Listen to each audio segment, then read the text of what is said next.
क्या पता वहाँ पर सुन लीजिए, मुझे पता है बेहद आपको दर्द और तकलीफ है, बिल्कुल दर्द और तकलीफ है। ये बाइट खत्म हो जाए, मेडिकल स्टोर से आपको बर्नॉल पहले ही ला कर दूंगा। सुन लीजिए, लेकिन अभी शांति से सुनिए, देख लीजिए, ये इतना सस्ता पत्रकार है, 100 रुपए में जमीन बेचता, बड़ा ही निचले स्तर का पत्रकार है भैया, तू तो बहुत ही निचले स्तर का है। 100 रुपए में बर्नॉल दे रहा हूँ, आधी इसका कैमरामैन लगाएगा, आधी आप लगा लोगे, दोनों को आराम मिल जाएगा। ये सुनिए, ये गोदी मीडिया का ही पत्रकार है, तो आपको पता ही चल गया होगा, क्योंकि गोदी मीडिया पे 2 ही एजेंडे रहते हैं, या तो मुसलमान नहीं है तो पाकिस्तान। तो ये पाकिस्तान ले आया, पहले मोदी जी की बुराई से सहन नहीं हुई तो अब इसने सोचा पाकिस्तान लाके बीच में खड़ा कर दूं। आप संबित पात्रा का इंटरव्यू लीजिए, बहुत अच्छा रहेगा, वो भी बेहद खुश होगा और आप भी बेहद खुश होंगे। नहीं, सबके घर का सर्वे आप करके आए थे, हमने तो नहीं दिया। दिल से सब भाजपाई हैं। अच्छा, आप भाजपाई होंगे तो सबकी कैसे बता रहे हैं दिल से भाजपाई हैं? आप भाजपाई होंगे, अपना चश्मा उतार के ना भक्ति वाले जरा इधर आके बात करो, फिर मैं आपको बताता हूँ संविधान से आपको तकलीफ क्या है? अगर ये संविधान नहीं होता ना, किसी अंग्रेज के घर में बैठ के इसके जूते और चप्पल साफ कर रहे होते, समझे? ये संविधान की बदौलत पत्रकारिता करिए, नरेंद्र मोदी जी के 14 के बाद पत्रकारिता करिए। अरे एक मिनट, ये बताओ, 2014 के बाद पत्रकारिता करिए तुमने? अगर इस देश में अम्बेडकर नहीं होते ना तो आपको पता चल जाती है आपकी हैसियत और औकात क्या है। वो तो अम्बेडकर थे, आपको बोलने का हक और अधिकार दे गए, जिसकी वजह से आज आप बोल रहे हैं। आदि मानव काल में पैदा हुए हो क्या आप? हैं? ये तो बड़ा बुजुर्ग पत्रकार है, इसकी उम्र मेरे ख्याल से 200-250 साल तो होगी। देश का एक राज्य मणिपुर बुरी तरीके से जल रहा है, भाजपा के विधायक खुद देश के प्रधानमंत्री को लेटर लिख रहे हैं। ऐसे वक्त में जब देश का एक राज्य पिछले कई महीने से जल रहा है, क्या देश के प्रधानमंत्री का विदेशी दौरे पर जाना वाजिब था? मैं आपसे एक सवाल पूछना चाहता हूं, जब आपके घर में आग लग रही हो तो क्या आप अपने घर में पानी डालने के बजाय दूसरे के घर में जाकर देखेंगे? मैं पूछना चाहता हूं कि नरेंद्र मोदी अमेरिका से चुनाव लड़ेंगे क्या? और देश की गोदी मीडिया जिस तरीके से रिप्रेजेंट करने का काम कर रही है, व्हाइट हाउस के सामने जो 4-5 लोग गाना बजा के डांस कर रहे थे, वो आपने देख ही रखा होगा, जो कह रहे हैं कि मोदी जी ने इंडिया को ट्रांसफॉर्म कर दिया है। अगर मोदी जी ने इंडिया को ट्रांसफॉर्म कर दिया है तो वो लोग यूएस में रहकर क्या कर रहे हैं? यही तो डंका बजना हुआ, इसी को तो बोलते हैं कि मोदी जी का डंका एक बात आप मुझे नहीं, एक बात आप मुझे बताइए, विदेश में डंका बज रहा है? बिल्कुल बज रहा है। और अगर नहीं बज रहा हुआ तो आप अभी माफी मांगेंगे सबके सामने? आपको पता नहीं? मैं आपसे कहता हूँ, आप यहाँ पर माफी मांगेंगे?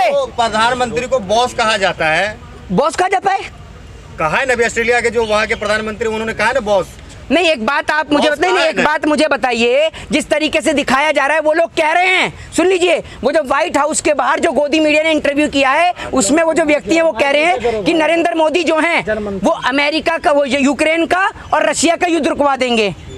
मोदी जी से मणिपुर संभल नहीं रहा है, यूक्रेन का और रशिया का युद्ध रुकवाएंगे। आप सोच लीजिए कितनी बड़ी अंधभक्ति सर छाई हुई है। और ये जो भाई कह रहे थे अभी, इसने बात को काट दिया, इस पत्रकार महोदय ने। मैं इससे वापस पूछना चाहूंगा कि अगर मैं यहीं खड़े खड़े इस बात को साबित कर दूं कि मोदी जी का डंका नहीं इंटरनेशनल लंका लग रही है, तो आप माफी मांगेंगे? ये साबित करिए। आप सुन लीजिए, देश की जो क्या कहते हैं तमाम चैनल हैं और फॉरेन के जो चैनल हैं उन्होंने भी उसको छापा है। फॉरेन के चैनल्स की आपको बताऊंगा तो आप कहोगे कि विदेशी मीडिया नरेंद्र मोदी को बदनाम करने का काम कर रही है, तो इंडियन मीडिया ने भी छापा है। नरेंद्र मोदी जी के अमेरिका जाने से ठीक एक दिन पहले बीबीसी की डॉक्यूमेंट्री को वहां पर दिखाया गया, वही बीबीसी की डॉक्यूमेंट्री जो इंडिया में बैन कर दी गई। सुन लीजिए मेरी बात, सुन लीजिए। बदनाम करने के लिए प्रोपेगेंडा। हाँ, अभी और बता रहा हूँ, इसके अलावा और बता रहा हूँ।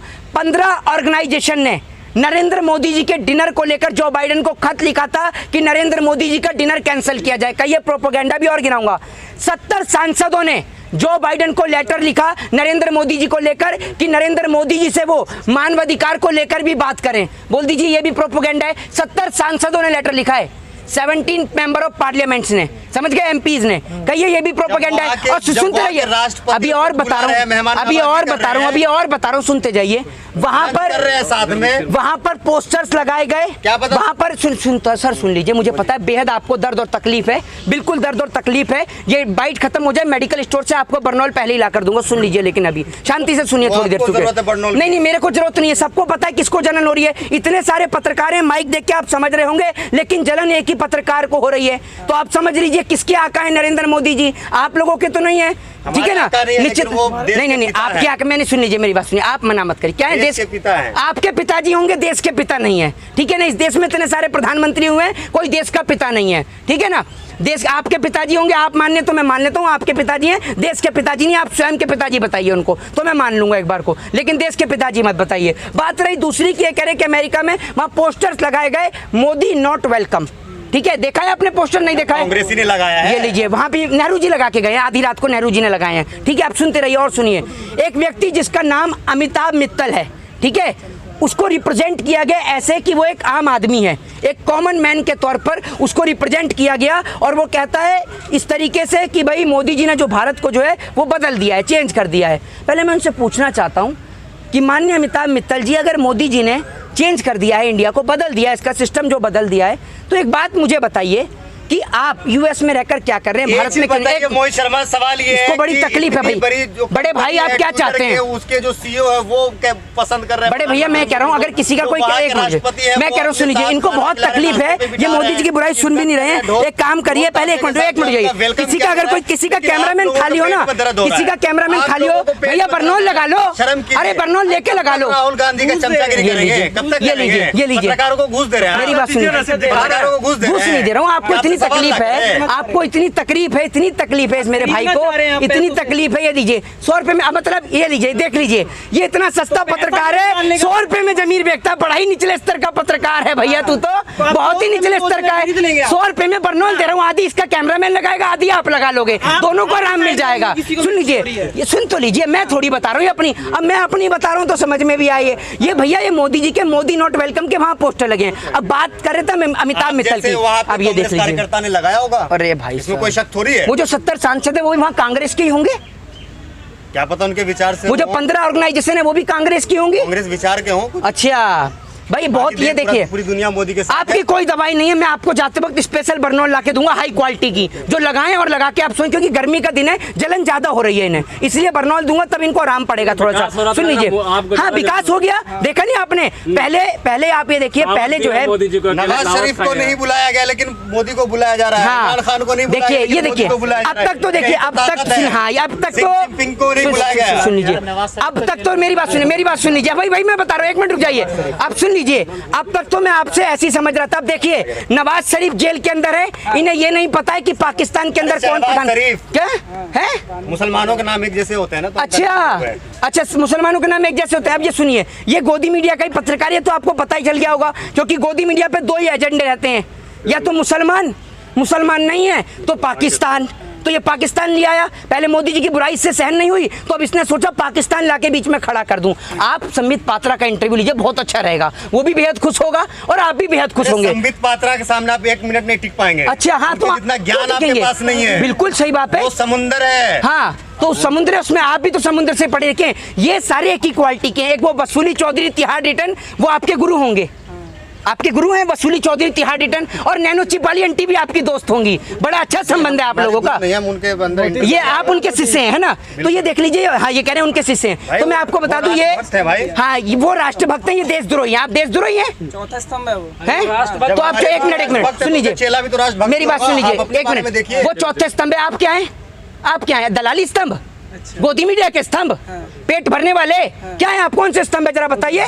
आप भी तो चौथे स्तंभ है। असल में इनकी गलती नहीं है, इन्होंने समझा है देश में चौथा स्तंभ सिर्फ वही बचा है जो मोदी जी की दलाली करे। अब ये दलाली कर रहा है ताकि ये चौथा स्तंभ बने। भैया चौथा स्तंभ वो है जो निष्पक्ष होकर पत्रकारिता करे। सुनिए, जिस तरीके से मोदी जी का जो है पूरे वर्ल्ड में डंका बज रहा है, उस हिसाब से ये लग रहा है कि 24 में जो है प्रधानमंत्री जो है वो तीसरी बार, जो मोदी है, माफ कीजिएगा मोदी, वो तीसरी बार प्रधानमंत्री बनने जा रहे हैं। अच्छा जरा ये बताइए, अपने नाम नहीं, अपने और अपने चैनल के नाम सहित बताइए, कितने विदेश की यात्रा आप करके आए हैं? अरे सोशल मीडिया पे देखते हैं ना भाई। क्या? कौन सी सोशल मीडिया पे दिखा रहा है? सोशल मीडिया पे कौन सी सोशल मीडिया बताइए जरा, एक आध का नाम पे भी आया था। आहा, तो ये देखा, व्हाट्सएप वाला ज्ञान है ये, सुबह सुबह बाथरूम में बैठ के पढ़ते हैं, व्हाट्सएप का ज्ञान लेकर आ रहे हैं। भैया ये व्हाट्सएप का ज्ञान छोड़ दो, इस व्हाट्सएप के ज्ञान ने तो पूरे देश का बेड़ा गर्क कर दिया है। ये बेफजूल के अतथ्य बातों का प्रयोग ना किया जाए ना। मोदी जी 24 में आ रहे हैं ना, अभी गायब थे कहीं पर। अरे गुमशुदा की पोस्टर लगवा दो उनको, प्रधानमंत्री बन रहे हैं ना। मेरे बताने से आपके बताने कैसे बन जाएंगे? देश में लोग महंगाई से जूझ रहे हैं, किसान आत्महत्या कर रहा है, ठीक है, जवान सरहद पर शहीद हो रहा है, मोदी जी कैसे आएंगे 24 में? राम मंदिर बन रहा है ना, है? तो आप राम मंदिर बन रहा है, राम मंदिर बहुत बड़ी जगह में बनना है। एक काम करिए, सुरक्षित हो गया है ना, लोग वोट करेंगे। अच्छा, तो जो मणिपुर में मर रहे हैं वो कौन है? गूंगा हो गया ये पत्रकार, गूंगा हो गया, अब आवाज नहीं आएगी इसकी, बिल्कुल गूंगा हो गया। अभी जो किसान जिनों के ऊपर लाठी डंडे भाजे गए थे वो कौन किसान थे? बोलिए गूंगे पत्रकार। सबने वोट दिया भाजपा को, सबने भाजपा को वोट सबकी दिया। आप सबके नहीं, सबके घर का सर्वे आप करके आए थे, हमने तो नहीं दिया। दिल से सब भाजपा ही है। अच्छा, आप भाजपा ही होंगे तो सबकी कैसे बता रहे हैं दिल से भाजपा ही हैं? आप भाजपा ही होंगे हैं? जो किसान बैठे थे उन्होंने भाजपा को वोट नहीं दिया। आपने सब किसानों का सर्वे किया है? अगर एक मिनट एक बात मुझे बताइए, अरे सुन लीजिए, सब किसानों ने वोट दिया था ना, तो नरेंद्र मोदी जी काहे यूपी छोड़कर पंजाब से चुनाव नहीं लड़ लेते? पंजाब में तो बेहद किसान है, पता चल जाएगा। मोदी जी वहीं से चुनाव लड़ते जहाँ हिंदू मुसलमान होता है। पंजाब से लड़कर देख लें, बता देगी पंजाब की जनता उन्हें कि क्या होता है वहां पर, पंजाब में कितना काम किया है या देश में कितना काम किया है। लड़ेंगे नरेंद्र मोदी जी, बन रहे ना मोदी जी प्रधान, क्यों बनेंगे? तो मोदी ने तो कौन? अभी आप राम मंदिर हैं, मोदी ने तो कौन? मोदी जी झूठी तो बोलते हैं, शेख सिल्ली को बना दो, झूठी बोलना है तो, लंबी लंबी फेंकवानी उसी को बना दो। कौन? क्या मोदी ने तो कौन? मैं बोलता रहा हूँ, मोदी जी अगर झूठ बोलते हैं, झूठ बोलने वाला ही चाहिए, तो शेख सिल्ली को बना दो। शेख सिल्ली भी तो लंबी लंबी फेंक रहा है, हैं? ये बताइए ना आप मुझे भाई, अखिलेश यादव पढ़े लिखे वो बन सकते हैं, अरविंद केजरीवाल पढ़े लिखे, असदुद्दीन ओवैसी पढ़े लिखे, मायावती पढ़ी लिखी है। मैंने बात करी पढ़े लिखी, कान में तेल लगाऊंगा पतंजलि का, तेल टपकाऊं पतंजलि का तुम्हारे कान में? बोले मुसलमान प्रधानमंत्री बनेंगे। मैंने बोला वो पढ़े लिखे हैं, असदुद्दीन ओवैसी पढ़े लिखे, और बन जाएगा तो क्या दिक्कत है? मुसलमान प्रधानमंत्री बनेंगे। भाई सेकुलर कंट्री है, हर कोई चुनाव लड़ने का हक और अधिकार है, डेमोक्रेटिक कंट्री है, लोकतांत्रिक देश है, हर कोई चुनाव लड़ सकता है, चुनाव प्रक्रिया में हिस्सा ले सकता है। इस देश के अंदर मेरी बात सुन लीजिए, मेरी बात सुन लीजिए, कोई हिंदू कोई मुस्लिम, मेरी बात सुनिए, मेरी बात सुन लीजिए पहले, अपने हिंदू राष्ट्र जेब में रखिए। कोई हिंदू, कोई मुस्लिम, कोई सिख, कोई ईसाई नहीं है, कोई ब्राह्मण, कोई शूद्र, कोई वैश्य, कोई क्षत्रिय नहीं है। हम लोग सब इंडियन है, भारतीय हैं, ठीक है ना? लोगों को बांटने का काम आप जैसे लोग करते हैं, जो नेताओं के नाम से, नेताओं से पैसा लेते हैं। हम हिंदुओं के लिए एक भी देश नहीं है, लोग इस तरीके की बात करते हैं। इसका नाम है जाहिद, ये कह रहे हैं हिंदुओं के लिए एक भी देश नहीं है। अपना घर छोड़ दे हिंदुओं के लिए, ब्राह्मणों के नहीं हो रहे हो। इधर ये अपना चश्मा उतार के ना भक्ति वाले, जरा इधर आके बात करो, फिर मैं आपको बताता हूँ संविधान से आपको तकलीफ क्या है? अगर ये संविधान नहीं होता ना, किसी अंग्रेज के घर में बैठ के इसके जूते और चप्पल साफ कर रहे होते, समझे? ये संविधान की बदौलत पत्रकारिता करिए, नरेंद्र मोदी जी के 14 के बाद पत्रकारिता करिए। अरे एक मिनट, ये बताओ 2014 के बाद पत्रकारिता करिए तुमने? अगर इस देश में अम्बेडकर नहीं होते ना, तो आपको पता चल जाती है आपकी हैसियत और औकात क्या है। वो तो अम्बेडकर थे, आपको बोलने का हक और अधिकार दे गए, जिसकी वजह से आज आप बोल रहे हैं। सब कुछ हुआ है, हाँ, मोदी जी की वजह से। 2014 के बाद पत्रकारिता करिए तुमने, तभी आजाद हुए हैं? 2014 के बाद स्कूल गए हो, हैं? बोलते क्यों नहीं हो 2014 के बाद स्कूल गए हो? इस पत्रकार को पहले बरनौला, हाँ पहले स्कूल ही नहीं था, तो कहाँ पढ़ते थे? कहाँ से पत्र भैया भाई? ये मुझे लगता है ये तो आज ही उतरा दिखे मंगल ग्रह से, जहाँ मोदी जी जमीन कटवा रहे हैं ना, जहाँ 100 स्मार्ट सिटी बननी है, ये वहीं से उतरा है अभी। तभी तो कह रहा है पहले स्कूल ही नहीं था। तो पहले स्कूल नहीं था तो अपने पिताजी से आपने पूछा नहीं कहाँ से उन्होंने शिक्षा ली है? मदरसा से। मदरसा से ली है। तो सारे मदरसे में पढ़ते थे, गुरुकुल तो पहले भी हुआ करता था, स्कूल तो पहले हुए। आदि मानव काल में पैदा हुए हो क्या आप? हैं? ये तो बड़ा बुजुर्ग पत्रकार है, इसकी उम्र मेरे ख्याल से 200-250 साल तो होगी। नहीं, आदि पुरुष है। नहीं, ये तो बड़ी 200-250 साल उम्र होगी इसको। देश 1947 में आजाद हुआ, और इतना तो सभी को पता है 47 के बाद से देश में स्कूल कॉलेज सब हुए, यूनिवर्सिटी 14 के बाद आजादी मिली है। ऐसा कंगना, हाँ अच्छा 14 से पहले तो ये कंगना से आपने ये नहीं पूछा कि 14 से पहले किस अंग्रेज के घर में गुलामी कर रही थी? ये तो बता देती, ये नहीं बताया। ये तो बता देती कि 2014 से पहले काम कर रही थी, नहीं कर रही थी, या कहीं पे भीख मांग रही थी आप? ये तो बता देती जरा, किस अंग्रेज की गुलामी कर रहे थे। तो इस प्रकार के शब्दों का प्रयोग ना करें आप। इस प्रकार के शब्दों का प्रयोग कर कि साल 2014 के बाद आज़ादी मिली है, आप हमारे देश के महापुरुषों का, जिन्होंने इस देश के लिए फांसी का फंदा चूमा, शहीद आजम भगत सिंह, अशफाक उल्लाह खां और तमाम राजगुरु सुखदेव, उनको, चंद्रशेखर आजाद को आप अपमानित करने का कार्य करते। तो इस प्रकार के शब्दों का प्रयोग ना करें।